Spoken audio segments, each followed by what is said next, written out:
Oke, go ya. Punten, aku berisik banget nggak? Kagak, Enggak. kagak bang, kagak bang. Yuk, ya, gasnya. Yo, Tuh, dua, yo. tiga. Assalamualaikum warahmatullahi Assalamualaikum warahmatullahi wabarakatuh. wabarakatuh. Sebelumnya, kami di sini ingin mempresentasikan hasil sosial campaign report kami perihal cyberbullying melalui platform Instagram. Sebelumnya, perkenalkan nama saya Dimas Saputra Jami dan ada sahabat saya, Azil Iskri Pratama dan juga Nazar Laksana. Di sini kami mengambil judul yaitu jeda sejenak, kata-katamu jari jari jemarimu punya kekuatan. Ya, di slide selanjutnya akan dijelaskan oleh Azriel Rizky Pratama. Baik, eh, ada pemilihan judul teks narasi konten, lalu ada metode kampanye digital, tahap praproduksi, tahap produksi, tahap pasca produksi, dan hasil analisis konten.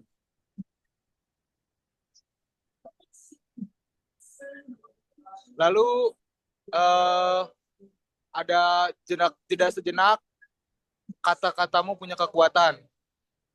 Kampanye sosial digital yang kami ambil mengenai cyberbullying yang sedang maraknya terjadi di Indonesia.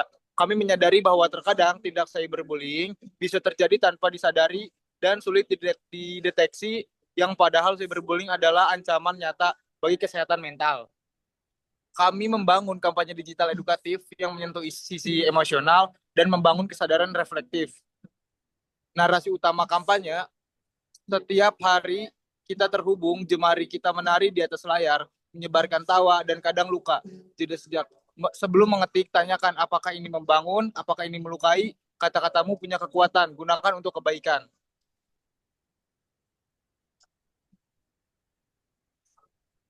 Lalu di slide selanjutnya ada metode kampanye digital yang akan dijelaskan oleh Nazar Laksana.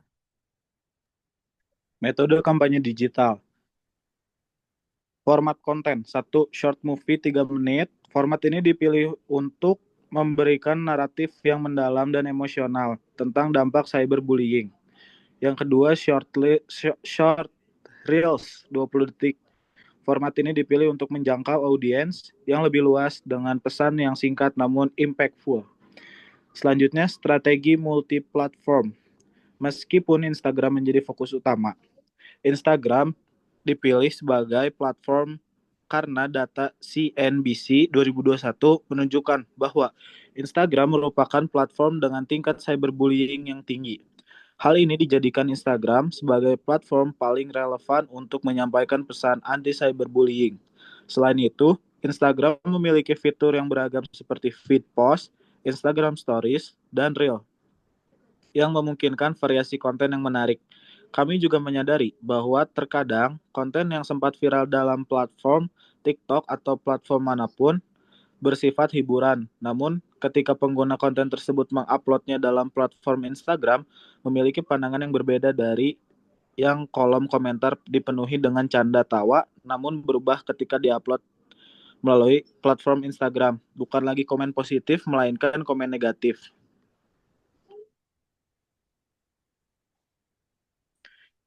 Tiga tahapan metode kampanye digital. Yang pertama, tahap produksi.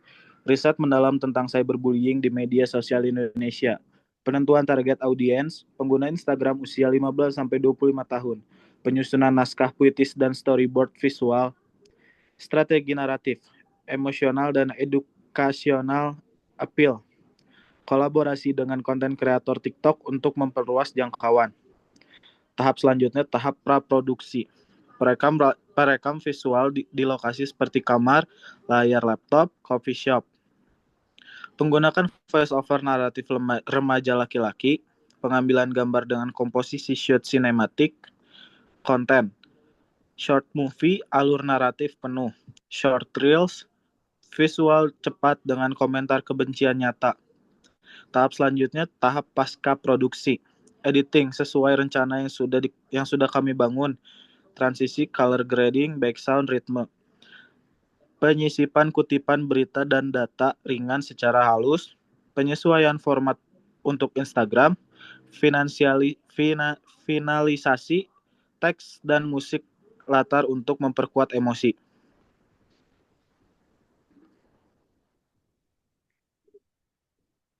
Max. Lalu eh, format format yang kami ambil salah satunya yaitu format short reels berukuran 9:16 berdurasi 20 detik.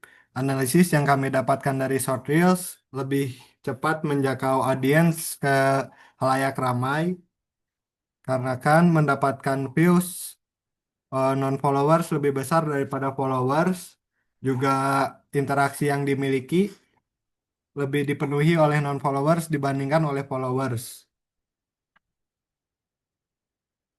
Lalu selanjutnya adalah ada temuan hasil dan analisis konten yang sudah kami bangun, yaitu interaksi total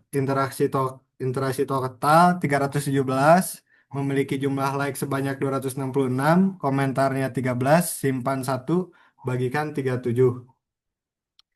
Lalu selanjutnya kami memiliki jangkauan views keseluruhan yaitu 2.475 dan juga menjangkau akun sebanyak 1.266 dengan jumlah followers akun yang digunakan untuk posting yaitu 1.289. Lalu interaksi dalam konten short reels didominasi oleh non-followers yaitu sejumlah 92,2% dan followers 7,8%. Dan juga ada viewers. Viewers juga didominasi oleh non-followers yaitu 50,7% dan followers 49,3%. Di slide selanjutnya kami memiliki analisis konten short reels 20 detik yaitu format pendek 20 detik dan vertikal lebih menarik dan digestible bagi pengguna media sosial sesuai karakteristik pengguna Gen Z dan milenial yang cenderung menyukai konten cepat dan padat. Tingginya engagement dari non-followers menunjukkan potensi viral dan penyebaran pesan sosial yang luas. Komentar relatif tinggi artinya konten berhasil mengundang respon emosional atau opini yang penting dalam kampanye sosial. Lalu di slide selanjutnya kami menjelaskan perihal format short movie yang berukuran 16:9 berdurasi 3 menit. Ini adalah diagram temuan hasil dan analisis konten yang sudah kami buat, yaitu interaksi total 317, memiliki jumlah likes 22, komentar 3, simpan 0, dan bagikan 2. Sedangkan views yang dijangkau yaitu 1.360, dan akun yang terjangkau hanya 720 dengan jumlah followers akun 1.289.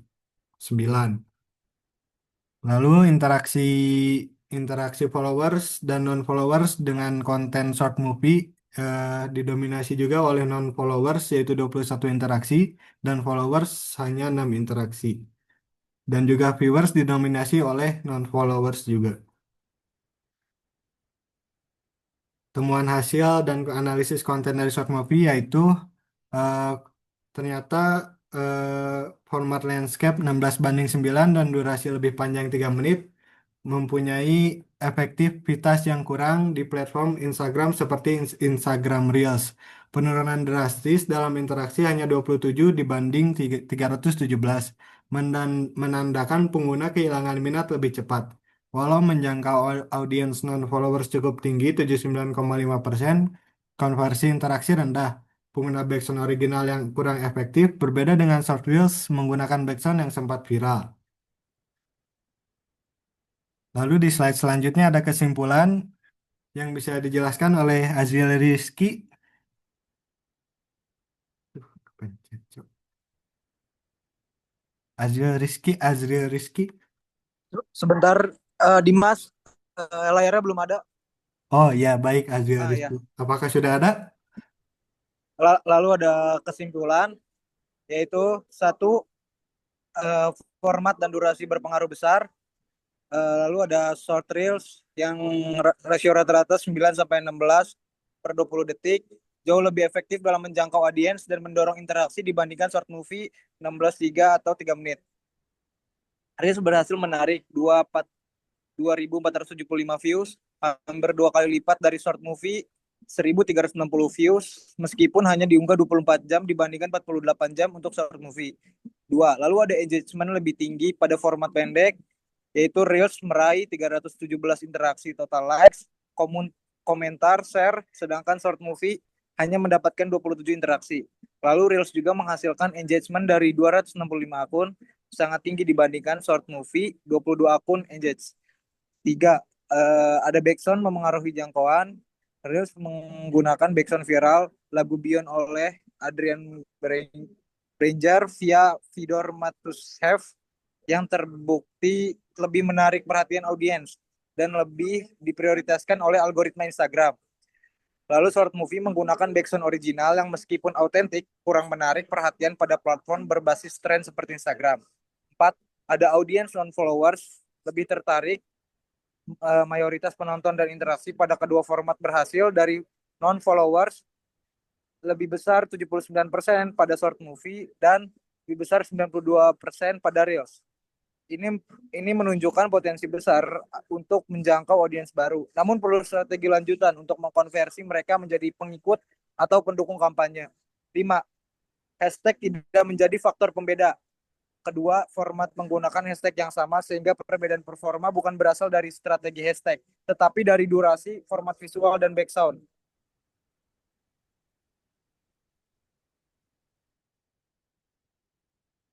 Lalu ada rekomendasi pembuatan konten selanjutnya, yaitu berdasarkan analisis dan hasil yang sudah kami temukan, eh, kami merekomendasikan untuk pembuatan format Reels pendek dibandingkan Reels berdurasi panjang.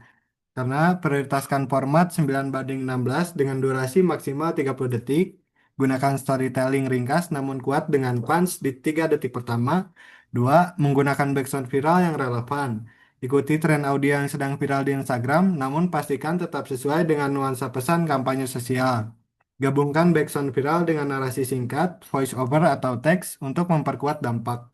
Tiga, optimalisasi caption dan komentar. Sisipkan ajakan aksi di caption seperti tag temanmu yang harus tahu ini, dan juga ada ajak interaksi melalui pertanyaan atau polling sederhana di komentar. 4. Konversi non-followers. Tambahkan call to action CTA jelas di akhir video seperti follow untuk konten positif lainnya, lalu buat highlight atau story khusus untuk merangkum semua kampanye agar pengunjung profil bisa langsung memahami misi Anda. 5.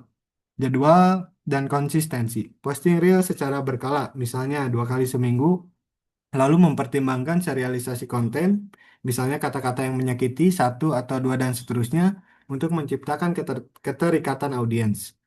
Menurut berbagai studi komunikasi digital 2020-2025, seperti yang dipaparkan dalam jurnal Jikom dan penelitian Universitas Indonesia, visual, audio, dan durasi pendek adalah kunci keterlibatan generasi Z dan milenial di media sosial. Algoritma Instagram mendorong konten cepat, engaging, dan berbasis tren audio. Kampanye sosial yang berhasil adalah yang mampu menyentuh emosi dalam waktu singkat, lalu mendorong interaksi. Mungkin cukup sekian yang bisa kami sampaikan. Mohon maaf bila ada kekurangan atas hasil dan analisis yang sudah kami buat. Saya Dimas Saputra Zami izin pamit undur diri dan juga Ajril dan Nazar pamit untuk undur undur diri. Sekian, terima kasih. Wassalamualaikum warahmatullahi wabarakatuh. Beres, beres dia, beres dia, beres dia. Waalaikumsalam warahmatullahi wabarakatuh.